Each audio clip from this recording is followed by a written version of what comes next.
আপনারা সকলেই জানেন যে ইনকিলাব মঞ্চের মুখপাত্র ওসমান হাদির উপর আওয়ামী ফ্যাসিবাদ দ্বারা গুলিবর্ষণ করা হয়েছে এবং গতকালকে উনি নিহত হয়েছেন, উনি মারা গিয়েছেন। আমরা তার আত্মার মাগফিরাত কামনা করি এবং এই যে অন্তর্বর্তীকালীন সরকার অভ্যুত্থানের মধ্যে দিয়ে যে ছাত্র জনতার আত্মত্যাগের মধ্যে দিয়ে যে একটা আমরা সরকার গঠন করেছি, সেই সরকার আমাদের যে জুলাইয়ের যারা স্পিরিট যারা তাদেরকে বসিয়েছে তাদের নিরাপত্তা দিতেই তারা ব্যর্থ হয়েছে।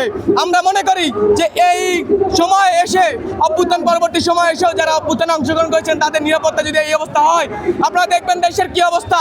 আপনারা দেখবেন আওয়ামী ফ্যাসিবাদরা এখনো রাস্তায় ঘোরাঘুরি করে। তারা এই গতকালকে আপনারা দেখবেন যে আওয়ামী লীগের শাসনামলে ডাক্তার দীপু মনি সে যখন পুলিশের ভ্যানে উঠতেছিলেন তখন বলতেছিলেন যে তার ভ্যানে ওঠা নিয়ে সমস্যা। আমরা দেখবো যে এই অভ্যুত্থানের আগে যে কি অবস্থা হয়েছিল, আমাদের যে নেতা কর্মীদেরকে আটক করা হয়েছিল তাদেরকে মেরে হুইল চেয়ারে করে পাঠিয়ে দেওয়া হচ্ছে এবং কি কথা বলার মতো তাদেরকে কোনো শক্তি ছিল না। আজকে এই যে আমলাতন্ত্ররা তাদেরকে যেভাবে নিরাপত্তা দিচ্ছে আওয়ামী লীগকে, আজকে যে কয়জনকে ধরা হয়েছে, যে কয়জনকে গ্রেপ্তার করা হয়েছে তাদের মধ্যেও আমরা দেখবো যে আরাম আয়েশ করে তারা জীবনযাপন করছেন। আমরা দেখবো যে তারা নানান সময়ে নানান পুলিশকে হুমকি দিচ্ছেন, আবার বলছেন যে সময় আসছে। আমরাও বলি যে সময় আমাদেরকেও আছে। আমরাও এই বাংলাদেশের অভ্যুত্থানে যারা যারা অংশগ্রহণ করেছি আমরা প্রত্যেকটি নাগরিক এক এবং এককভাবে আমরা মনে করি আওয়ামী ফ্যাসিবাদ বাংলাদেশে কোনো ফ্যাসিবাদী আর কোনো দিন জন্ম নিতে পারবে না। এই অভ্যুত্থানের মধ্যে দিয়ে প্রত্যেকটি মানুষের যে আজকে ঐক্য হয়েছিল, সেই ঐক্যের নানান ভাঙন আমরা দেখেছি। তার না নিজস্ব স্বার্থে আজকে নানান দল গোষ্ঠী অভ্যুত্থান পরবর্তী সময় তারা ভাগ হয়েছে, কিন্তু আমরা আবার দেখবো এই হাদি এক হাদি সকলকে এক করে দিয়ে গিয়েছে। আমরা এই হাদির যে মৃত্যুর মধ্যে দিয়ে আবারও বাংলাদেশে যে ঐক্য প্রতিষ্ঠা হয়েছে, এই ঐক্য আগামী দিনে বাংলাদেশ একটি সাম্যের, একটি ন্যায় বিচারের, একটি গণতন্ত্রের বাংলাদেশ প্রতিষ্ঠা হবে।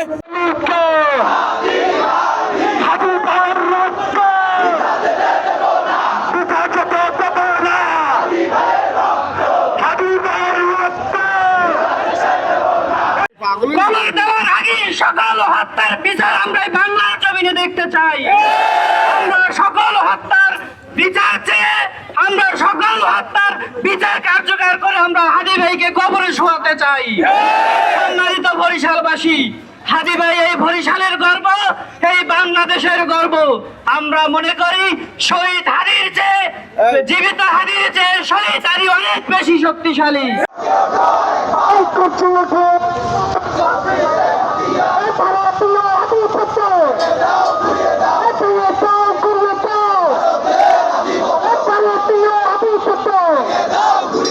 রাজনৈতিক সংগঠন হোক, তারা যদি ভারতীয় আধিপত্যকে মেনে নেয় অন্তর্গতার মাত্র। আপনারা ভারতীয় আধিপত্যবাদকে মেনে নিবেন, মেনে নিবেন।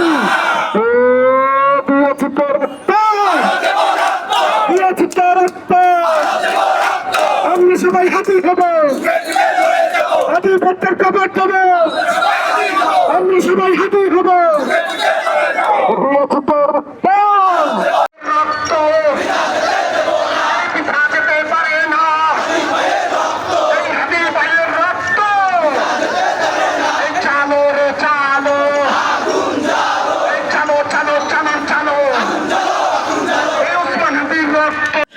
আপনারা জানেন যে গত শুক্রবার আমাদের ইনকিলাব মঞ্চের মুখপাত্র ওসমান হাদি ভাইকে হত্যার উদ্দেশ্যে সরাসরি গুলি করেছেন, কিন্তু দীর্ঘ চিকিৎসার পরে গতকালকে সে শাহাদাত বরণ করেছেন।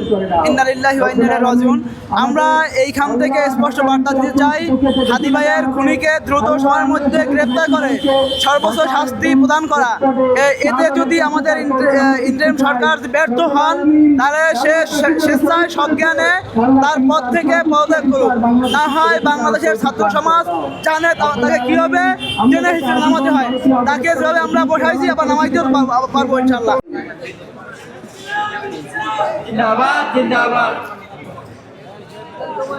প্রিয় সংগ্রামী বন্ধুগণ, আসসালামু আলাইকুম। আজকে আমি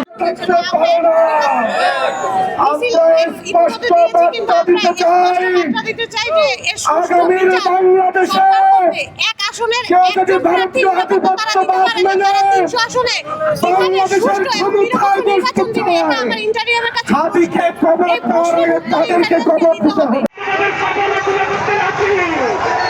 আমরা বিশ্বাস